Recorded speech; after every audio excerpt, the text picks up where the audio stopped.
Hi, I'm back again, this time to remind you that your Christian walk is not intended to be easy. Nothing good comes easy, but the reward is heaven if you hang on.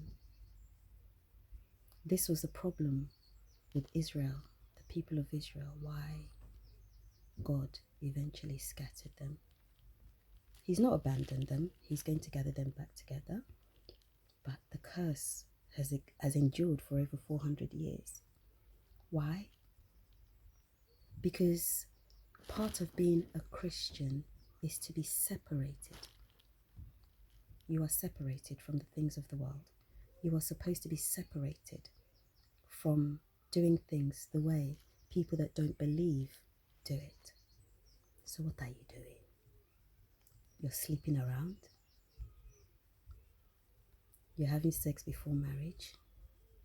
You're experimenting, trying things like people that don't believe do. You're not supposed to be the same as them. Understand this. And that's hard. It's very hard. It's very difficult. And most especially because our flesh wants to do those things. But you have the ability to refrain. You have the ability to stand. So stand so that you may be able to get in. Because I tell you, we live with this delusion that God's grace and mercy is endless and that we can do whatever we want to do, until the last minute and we're going to jump. No. It doesn't work that way. I'm sorry. Let's not forget, that he drowned the world at one point. Yes, if you're a Christian, you believe in the flood. He drowned the world at one point. He destroyed the city of Sodom and Gomorrah for a reason. His mercy, his patience is not tireless, is not endless. He's very gracious, but he has his limits. So be encouraged and remember, you can abstain. You can do those things. God is not asking you. It would be unjust of him to ask you to do something that you are not able to do. You just don't want to do it. You just don't want to do it.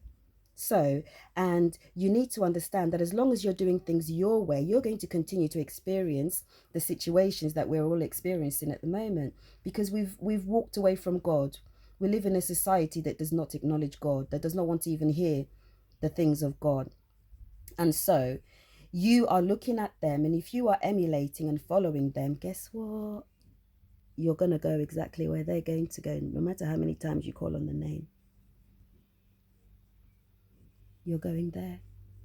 If you continue to live and make excuses that you cannot, it's not possible in this day and age, well, this, that, well, that's what the world is doing. That's what the world is doing. God asks you to keep yourself a certain way. You can do that. He's not asking you to do something you cannot do. That would be unfair of him. As I said, we just don't want to. So, let's try. God is not mocked. You're not going to make a fool of him. You're not going to do whatever you want to do and then think at the end of the day you're just going to make it in. No, there's a record of account. Every movement, every word, everything you say, there's angels writing it down in heaven, because on that very day, when you come before your Heavenly Father, you must give account. You must explain all the things you are doing. So let's endeavor not to make mistakes. And you call it a mistake. A mistake is something that you do if you don't know what you are doing. If you don't understand the consequences of something, that's a mistake. If it happens by accident, that's a mistake because you don't have the knowledge. You know, and you're busy. You're still busy doing. So don't complain that you're facing all the problems you're facing because you're taking God's way out of it. God's way is not easy, but it's the right way for the way that he has made you. Shebi, he's the one that made you, so he should know. So maybe we should try and listen more. And everything that I say to you guys, I say to myself.